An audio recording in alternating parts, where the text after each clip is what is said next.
એ વરસાદ ઊભી રહે, જ્યારે મારો મિત્ર આવી જાય ત્યારે જોરથી વરસજે.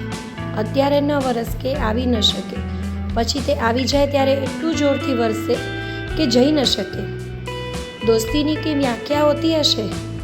હાથ ફેલાવીએ અને હૈયું આપી દે, એનું નામ મિત્ર. જ્યાં 7 પેઢી સુધીની કોઈ ઓળખાણ ન હોય છતાંય ભાઈ જેવો સંબંધ હોય, એનું નામ ભાઈબંધ કહેવાય.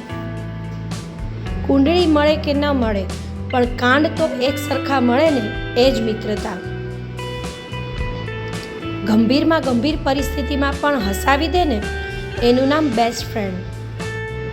ફૂલ પણ ખીલી ઉઠે છે જોઈને તારી મારી મિત્રતા.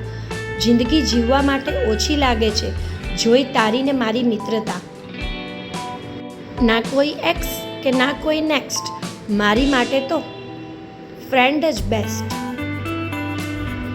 એક મિત્ર જે તમારા આંસુને સમજે છે તે ઘણા બધા મિત્રો કરતાં વધુ મૂલ્યવાન છે, જે ફક્ત તમારું સ્મિત જાણે છે.